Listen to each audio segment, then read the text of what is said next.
merci Seigneur pour ces beaux moments que nous passons ensemble. Je vais vous parler au moins en 2 temps de nos destinées, c'est-à-dire, on va lire un passage où David va le dire lui-même, nos destinées sont dans les mains de notre grand Dieu. On va lire ce texte qui se trouve dans 31, le psaume 31, versets 15 et verset 16. Voilà, mais en toi je me confie, ô Éternel. Je dis, tu es mon Dieu. Mes destinées, il parle bien de ses destinées à lui, sont dans ta main. Délivre-moi de mes ennemis et de mes persécuteurs. Voilà, ce sont 2 versets sur lesquels nous allons parler ensemble ce matin, parce que c'est un message hautement bénéfique pour tous les chrétiens. Vous savez que dans le monde païen, beaucoup d'humains qui ne croient pas en Jésus sont néanmoins des fatalistes. Et vous savez comment parle un fataliste ? Il dit « ce qui doit m'arriver m'arrivera, quoi que je fasse ». Car pour un fataliste, tout est écrit d'avance. Et nous, chrétiens, nous ne sommes pas des fatalistes. La Bible nous le dit clairement, d'ailleurs elle n'emploie jamais le mot fataliste. Elle emploie le mot destiné. Pourquoi ? Parce que le mot destiné, c'est-à-dire ce qui va nous arriver au cours de notre vie et pour atteindre le but final de Dieu, c'est ça notre destinée. Le mot hébreu désigne les temps, désigne les périodes, les moments de notre existence, ou si vous préférez, toutes les étapes de notre vie de foi, puisque nous savons que tout concourt au bien de ceux qui aiment Dieu, de ceux qui sont appelés selon son destin à lui. Dieu nous a destinés à un destin, et j'espère que vous le savez, ce destin. Il est simple, entrer dans le paradis de Jésus-Christ, puis revêtir l'autorité pour régner avec lui dans la gloire. C'est une sacrée destinée, vous êtes d'accord avec moi ? C'est extraordinaire. Alors souvenons-nous, par exemple, je vous donnerai beaucoup d'exemples aussi dans la seconde partie, mais là, j'aime bien m'entretenir avec vous parce que c'est de l'enseignement. On a besoin de savoir. On peut passer des moments terribles, des turbulences dans notre vie. Rien, vous m'entendez, rien n'empêchera notre grand Dieu de nous amener au port de notre destinée éternelle. Rien. Que c'est réconfortant. Alors ça ne veut pas dire qu'il faut que nous vivions dans la passivité. Ça veut dire que tout en marchant dans notre vie chrétienne, avec des hauts et avec des bas, le Seigneur connaît toutes choses et il connaît les temps, les périodes et les moments de notre existence. Et il va même mettre sa patte dans des choses auxquelles nous nous sommes parfois jetés pour nous arracher néanmoins du mal. Alors Lot, qui était le neveu d'Abraham et qui avait la foi en l'Éternel, malgré ses mauvais choix de vie, fut néanmoins arraché de l'enfer de Sodome et Gomorrhe grâce aux prières de son oncle en la souveraineté divine. Vous vous souvenez même comment Abraham, quand Dieu se présente à lui, ils sont 3 anges qui représentent Dieu dans sa totalité. Et l'Éternel, au milieu d'eux, a dit « Je ne peux pas cacher à Abraham ce que l'on va faire pour Sodome et Gomorrhe. » Alors il lui dit « Voilà ce que nous allons faire. Si ce qui est monté à nos oreilles est vrai, alors ces 2 villes vont être détruites, complètement anéanties. » Et Abraham a parlé à Dieu comme à son ami.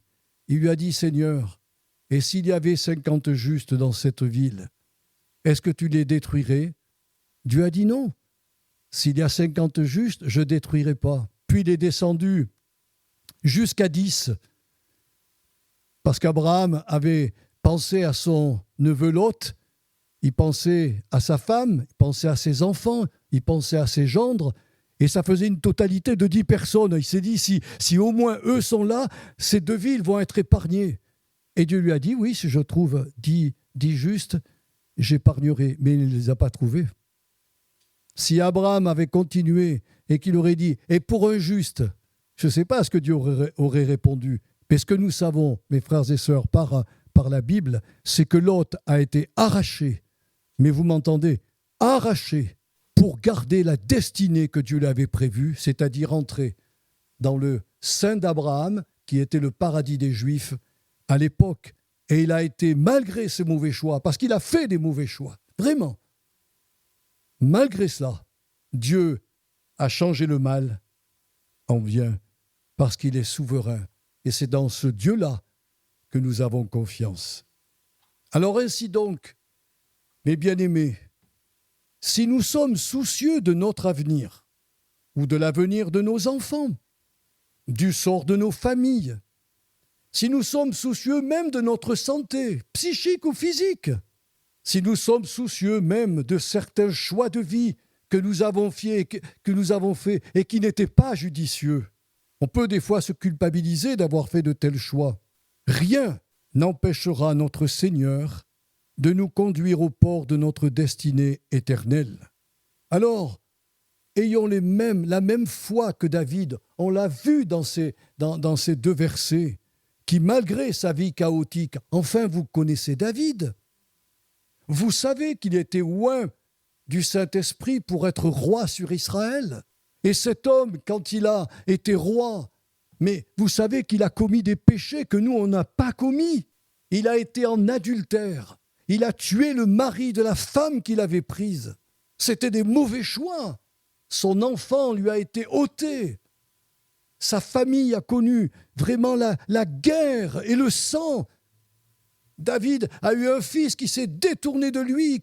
Et malgré ses mauvais choix de vie, David s'est appuyé sur l'Éternel, son Dieu, surtout en sa souveraineté. Et ce qui s'est passé, eh bien, c'est que après beaucoup d'années, malgré qu'il avait été oint roi d'Israël, il est entré dans sa royauté que des années et des années après, peut-être plus de 30 ans, après que le prophète l'avait oint d'huile pour qu'il soit le roi d'Israël.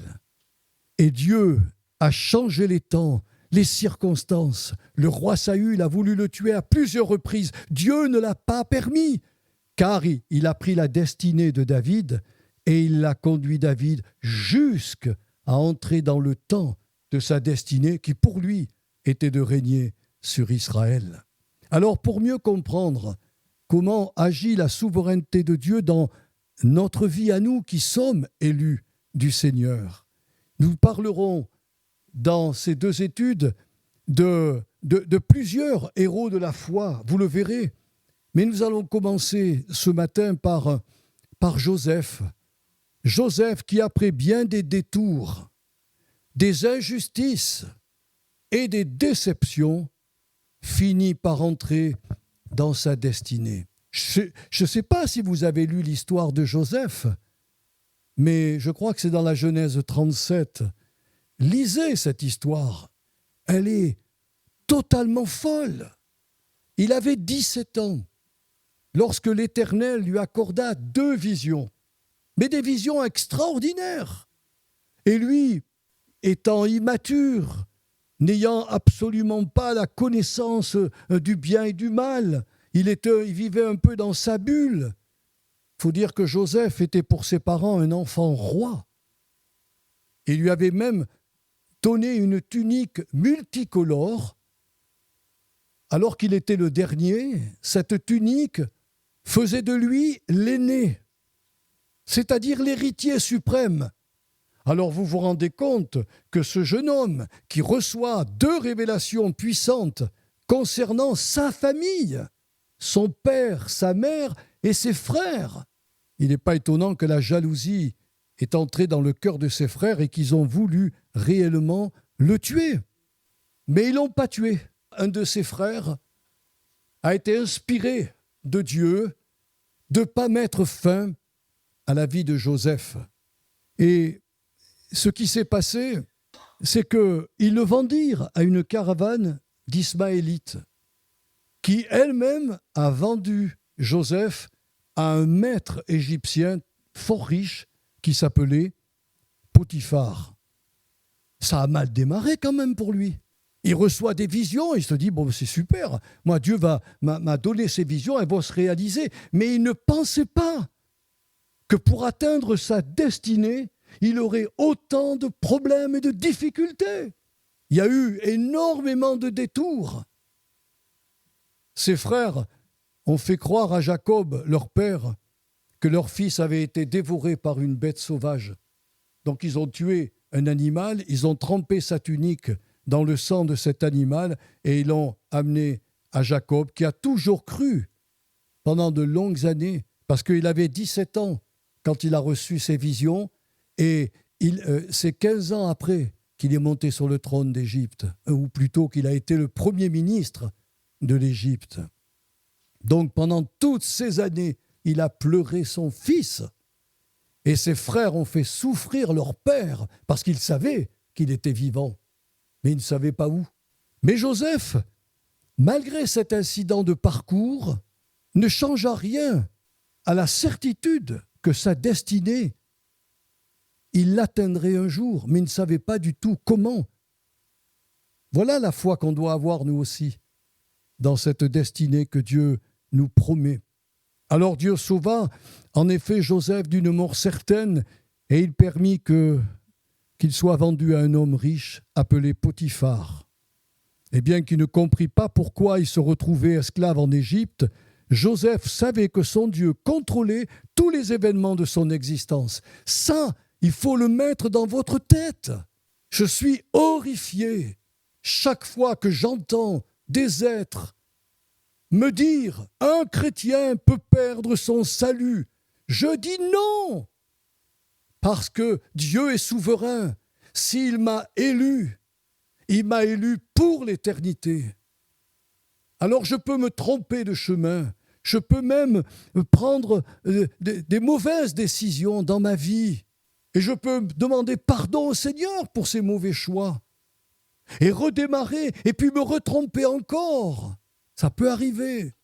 Dieu nous amènera néanmoins à notre destinée finale. Oh, ça ne va pas éviter évidemment des souffrances dans notre vie. Certainement qu'on en aura, mais l'objectif final sera atteint par le Dieu que nous servons, parce que nous croyons en sa souveraineté. Vous le croyez, ça?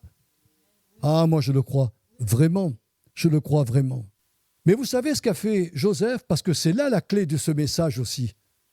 Il n'est pas resté passif dans sa vie de foi et dans ses détours que lui ont fait prendre ses frères, alors qu'il ne le souhaitait pas. Personne ne souhaite être vendu en Égypte en esclave. Il a dû subir ces choses. Mais quand il est arrivé chez ce maître, son maître, Potiphar, il était à son service comme esclave, donc il n'avait pas du tout à discuter. Vous savez ce que veut dire le mot esclave? Le mot esclave, ça veut dire que c'est la volonté d'un homme qui est liée à la volonté d'un autre. À partir du moment où ma volonté est liée à la volonté de quelqu'un d'autre, je suis son esclave. Et Joseph était l'esclave de Potiphar. Mais il a fait quelque chose. Il a mis en œuvre la vertu de l'excellence. Il a servi Potiphar comme on sert Dieu, avec un cœur tout entier, sans se plaindre, sans gémir. Il a été fidèle dans la maison de Potiphar au point que la maison de Potiphar a prospéré à tous égards. Et son maître lui a tout confié, tout, absolument tout. Et il a même établi comme responsable des autres esclaves. C'est lui qui distribuait la nourriture à ses esclaves et tout le travail qu'ils avaient à faire le jour, grâce à la vertu de l'excellence. Combien de chrétiens, mes bien-aimés frères et sœurs, sont vraiment des élus de Dieu, mais qui ne font rien après leur conversion. Ils attendent passivement que Dieu accomplisse leur destinée. Mais ça, c'est pas juste. On le voit au travers de la vie de Joseph. Nous sommes en marche vers le ciel et dans cette marche, il y a une transformation qui doit s'effectuer en nous. Il doit y avoir un travail du Saint-Esprit qui se réalise. Je dois prendre ma place à l'intérieur de l'Église où je me trouve pour servir mon Dieu avec le don ou les dons qu'il m'a donnés. Et c'est alors que dans ce moment-là où il servait son maître, où il recevait, je dirais, toutes les félicitations de Potiphar, qu'une épreuve surgit, une épreuve inattendue. Il ne pouvait même pas imaginer ce qui allait lui arriver. Mais cette épreuve allait prouver la fidélité de Joseph à son Dieu et mettre en lumière sa pureté morale, parce qu'il a repoussé pendant peut-être de longs mois les avances répétées de sa maîtresse, c'est-à-dire Madame Potiphar, qui voulait coucher avec lui. Si vous connaissez son histoire, il n'a même pas pu se défendre. Sa femme lui a dit « Cet esclave que tu as envoyé, que tu as pris chez nous, il a voulu coucher avec moi. » Donc, qu'est-ce qui est arrivé à Joseph ? Un autre détour inattendu, ce fut la prison. Et il a dû se dire « Mais ma destinée va se réaliser quand, Seigneur ?» Mais Dieu veillait. Dieu voyait ce qui se passait. Mais là encore, Joseph a mis sa foi dans la souveraineté de son Dieu. Il demeura intact car il savait que ce que Dieu promet, il a la puissance de l'accomplir et de mettre toutes les circonstances en place pour qu'il entre dans sa destinée. Donc Joseph fut donc conduit en prison et de la même manière qu'il a servi Potiphar, il s'est mis à servir les responsables de la prison. Il avait des talents extraordinaires, extraordinaires. Et très rapidement, les responsables de la prison l'ont établi chef des prisonniers. Il était là pour gérer toute la prison. C'est un homme incroyable. Joseph a démontré dans les difficultés les plus sombres de sa vie qu'il avait reçu des talents de Dieu. Et il était même surpris de voir les talents qu'il avait, quoi. Mais les visions qu'il avait reçues prouvaient que Dieu allait être avec lui jusqu'au bout de sa destinée. Alors c'est alors que, au sein de sa prison, il va encore vivre quelque chose de terrible, mais de terrible pour son âme. Parce que c'était un garçon gentil, c'était un garçon serviable, c'était un garçon droit. Et voilà que se présentent dans cette prison deux serviteurs du Pharaon. Le premier, c'était un panetier, c'est-à-dire celui qui fait la distribution du pain à la cour royale. Et le second était un échanson, celui qui sert à boire au Pharaon. Il avait ce titre-là. Et voilà que ces deux prisonniers font un rêve. Et Joseph interprétera le rêve. Le panetier, malheureusement, est mort dans le rêve. Pharaon a décrété que cet homme allait mourir et il est mort. Et l'échanson a été rétabli dans sa position. Et Joseph lui a dit avant de partir, « Souviens-toi de moi. » Et cet homme l'a totalement oublié. Loin des yeux, loin du cœur. C'est en cela que Dieu a préparé Joseph pour lui montrer, et ça doit nous parler aussi à nous, d'être extrêmement prudent, de ne faire confiance à personne, à aucun homme, de ne pas nous appuyer sur la chair humaine, mais de nous appuyer sur Dieu et sur sa parole que nous avons dans notre Bible. C'est très important.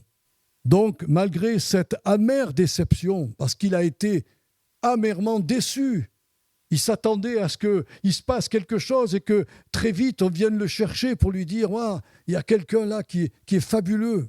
Puis des années se sont passées.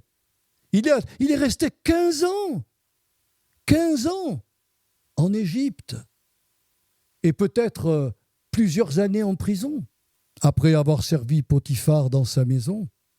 Mais Dieu veillait à la réalisation de ces 2 visions qu'il avait données à Joseph quand il avait 17 ans. C'est ainsi qu'après 15 ans de détours, d'injustice et de déception, vient le temps où Dieu allait établir Joseph dans sa destinée. C'est à la suite du songe du grand pharaon d'Égypte. Il a eu un rêve assez spécial. Il a vu 7 vaches grasses et il a vu 7 vaches maigres.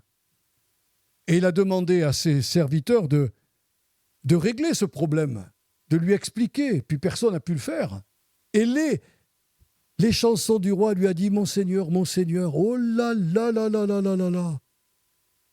En prison, nous avons vécu, nous aussi, avec le panetier. On a eu des rêves, et il y a un gars en prison qui s'appelle Joseph et qui nous a donné l'explication, et ça s'est réalisé. Pharaon a dit « Faites sortir Joseph, nettoyez-le, mettez-lui des habits qui viennent devant moi. » Et Joseph est arrivé. Et il a dit au Pharaon « Explique le rêve. » Et quand il lui a expliqué le rêve, il a dit « Je connais dans le ciel un Dieu qui donne l'explication des rêves. Je vais prier au grand Pharaon et il me donnera l'explication. » Et Dieu lui a donné à Joseph. Les 7 années de vaches grasses allaient devenir 7 années d'abondance en Égypte, de surabondance. Et 7 années des vaches maigres seraient 7 années de disette. Et le Pharaon, quand il a entendu cet homme, il s'est dit, mais il n'y a personne d'autre que toi capable de gérer ce problème. Je t'établis premier ministre de l'Égypte. Tu seras le 2e du royaume. Et il a fait parcourir Joseph dans toute l'Égypte pour le proclamer ministre. Et tout le monde s'est courbé devant Joseph. Il était enfin arrivé dans sa destinée. Vous vous rendez compte, mes frères et sœurs? Alors, qu'est-ce que je peux vous dire dans cette première partie en conclusion? Eh bien que, comme Joseph, tous les élus de Dieu ont été informés eux aussi par les révélations des Saintes Écritures que leur destinée était une destinée éternelle, qui sont appelés à entrer dans le royaume de Jésus-Christ, d'être revêtus comme lui et de régner avec lui dans l'éternité. Il n'y a rien d'autre que le Seigneur a prévu pour ses élus. Faire de chaque élu un héritier de Jésus-Christ.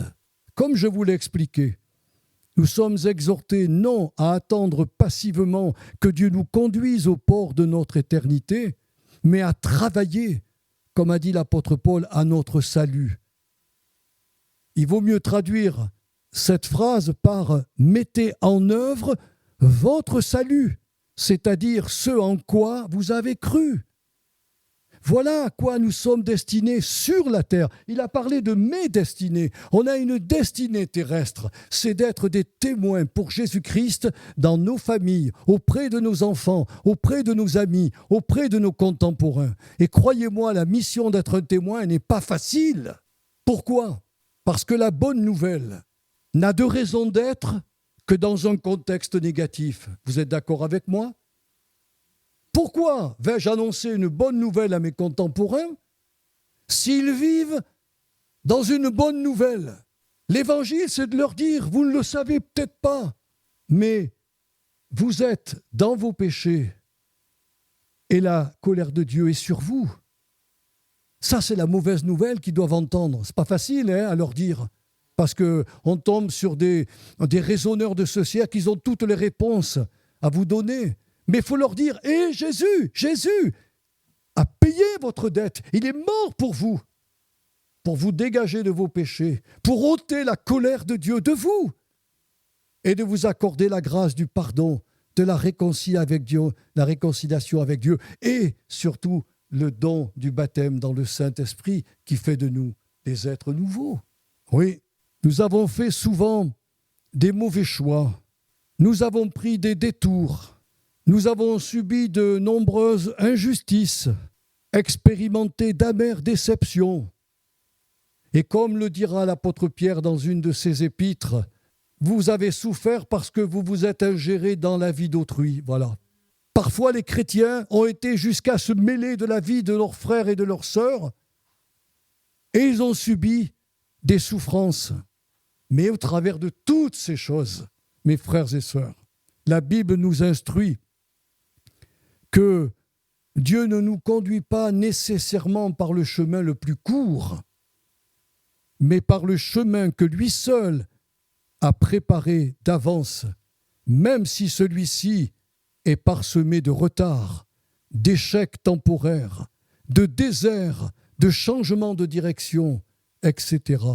En conclusion de cette première partie, j'aimerais vous demander si vous êtes d'accord ce matin de dire avec moi cette phrase suivante.